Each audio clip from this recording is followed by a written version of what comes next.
Hi, welcome to another financial analysis video with myself, Moeed Amin, and my colleague, Ted Wabin. Let's dive straight in. We're looking at an interesting company today. It's been getting a lot of headlines recently in the markets.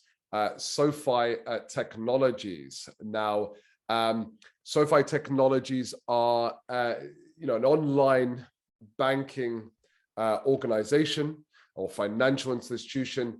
And really, they're about kind of almost loans, right? They started out, I think it was four or a couple of students in Stanford University back in 2004, I believe. Maybe I've got it wrong, but don't quote me on that.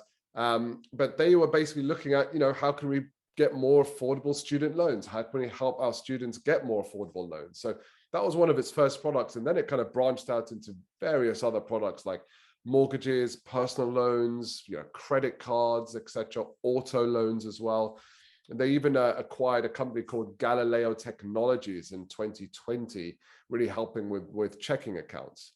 Now, what's interesting about this company is because of the breadth of products they offer, it makes their services stickier, right? And that's a very big part of their value proposition. So we're going to look into the finances of this company. We're also going to look at the context of its share price, because since December 2020, when it floated on the public market, it has been bouncing around and it's a bit of a roller coaster. So we're going to come on to that later on.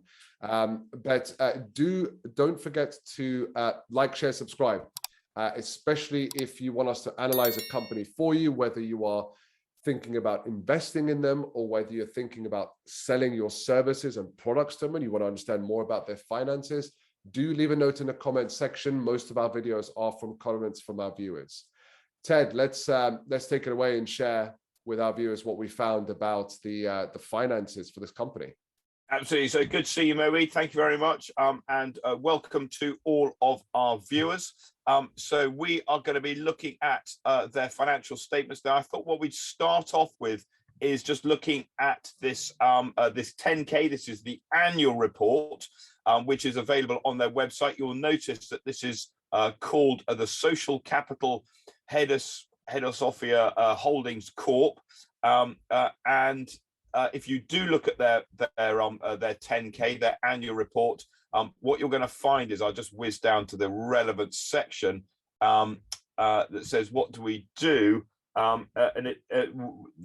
This is an acquisition vehicle. Okay, so this is definitely, this is a SPAC that is set up with the intention of Sofi being able to reverse back into it. So just quickly, we'll whiz through some of the key numbers in this report and just sort of identify how obvious it is that it is a SPAC.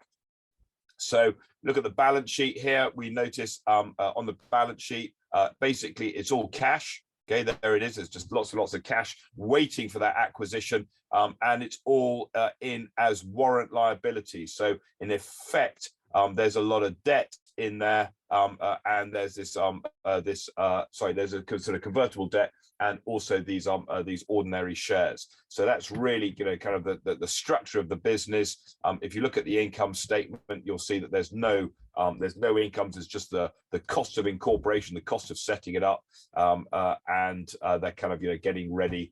So they've listed and they are then effectively ready to start their acquisition. So if we really want to see Sofi, we need to look at their quarterly. So here we have their quarterly results. This is for 3 months. So if we go down to their income statement, we'll start with their income statement. Here it is.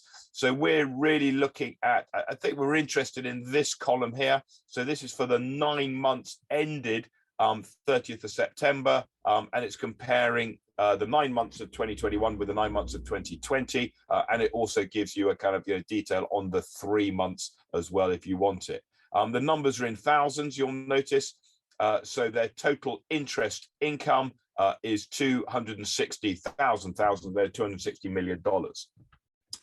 So what they are up to is, as you mentioned, Moeed, they are borrowing money and they are lending that money out. So for a sort of a traditional company like Coca-Cola, what they do is that they manufacture Coca-Cola and then they sell it. These guys, they're borrowing money and lending it out. So the income they receive from lending the money out is $260 million. That's known as the interest income.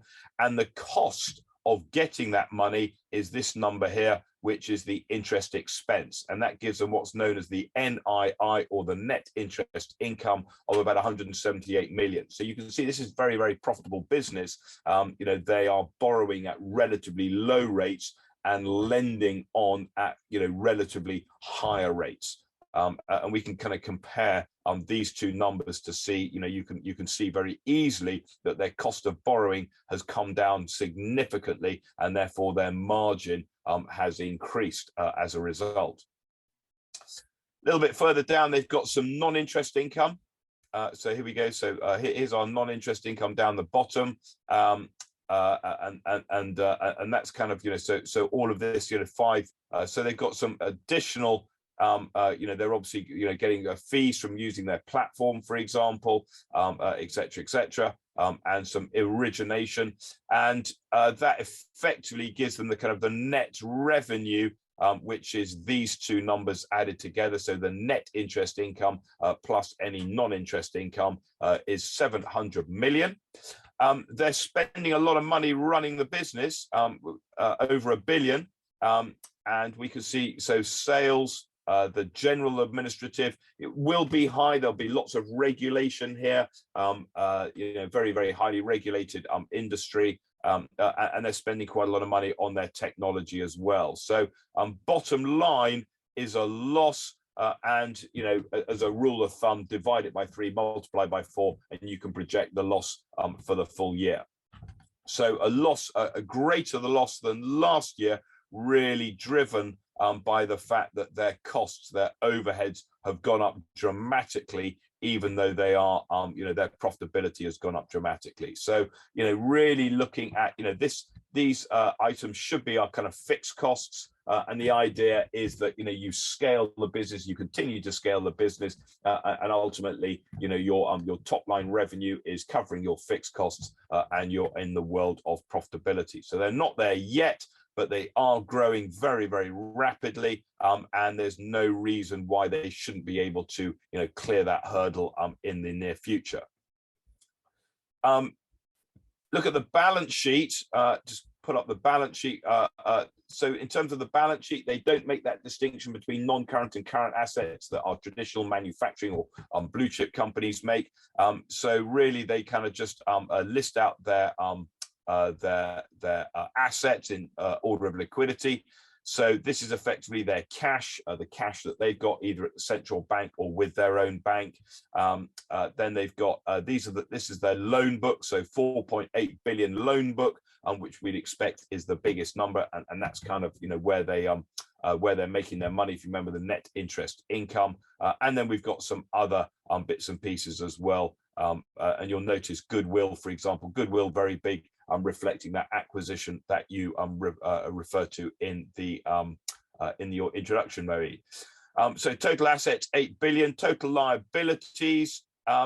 You'll notice here's the debt. So in effect, again, this is really reflecting a kind of they've got a lot of equity in there, and you'll notice. So if we just scroll down a little bit, so a lot of the money that's been lent out is from the shareholders. So here's their equity. So they got kind of 4 billion of equity, and 3.5 billion of non-current liabilities, of which 2.7 billion is debt.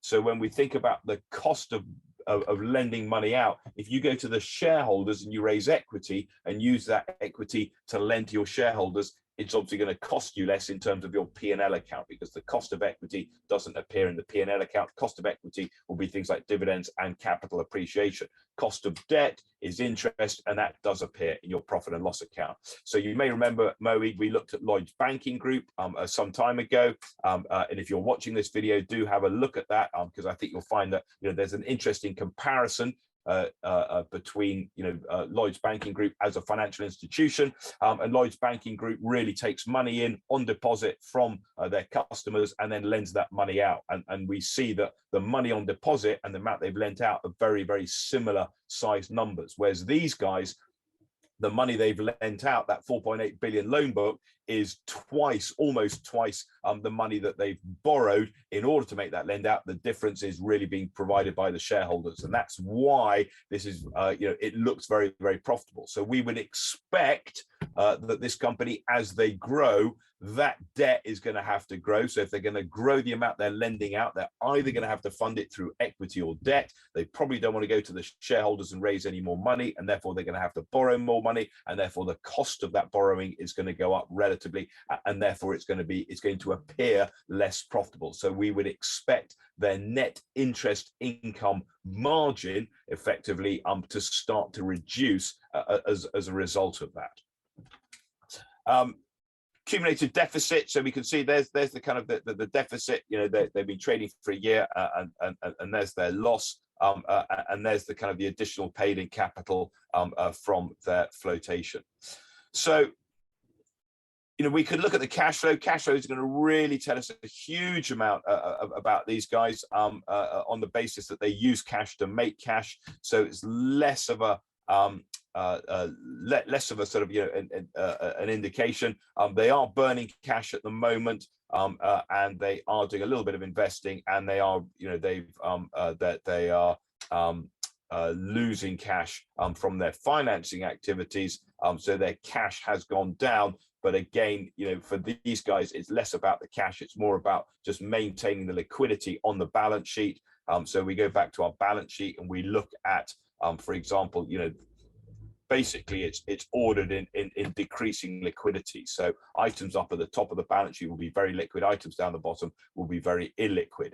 And these loans, this loan book, what they can do, they can get rid of that loan book if they want to, if they need more cash. So just a little note here. If you go back to, whoops, going the wrong way. So if we go back to their income, you'll notice this thing called securitizations.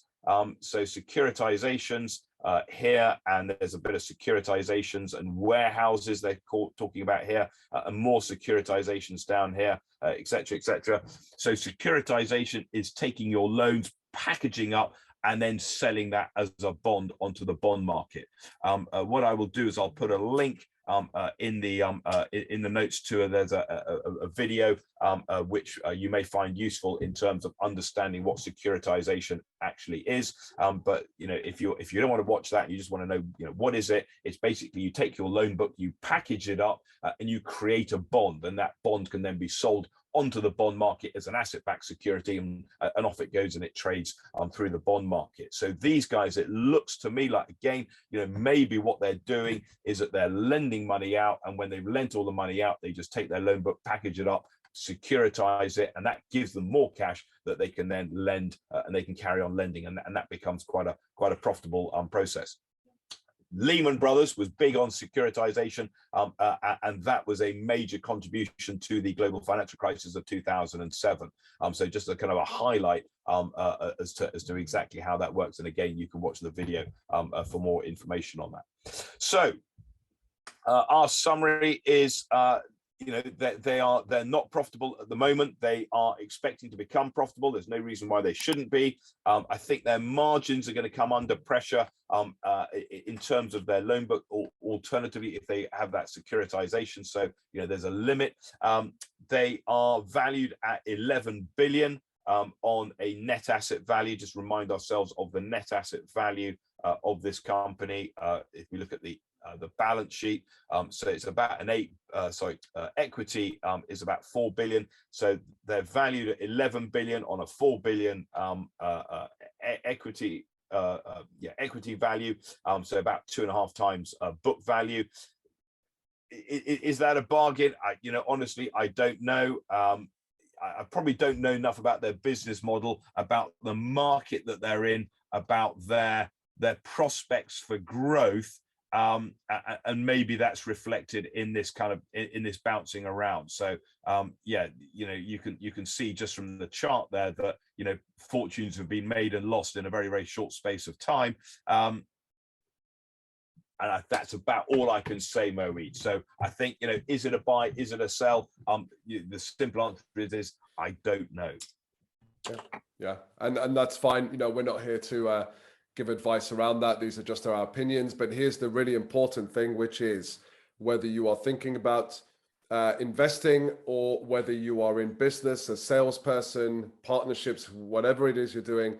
As Warren Buffett says, finance is the language of business. So if you cannot understand it, then you really can't speak the language. And that's what our videos are for, to help you be able to read and understand these financial statements so that you can make better informed decisions and be able to translate the future's financial statements of these companies as well. So as Ted mentioned, one video that we really recommend you look at is the Lloyd's Banking Group video, which we analyzed a while back. That will give you additional context into another type of financial institution and how those numbers actually look compared to them. So that will just build up your knowledge at looking at these financial institutions, financial statements, sorry.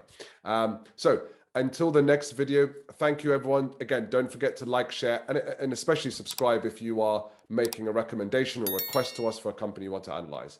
Till the next video, thank you, Ted. Thank you, everyone else. See you later, Moe.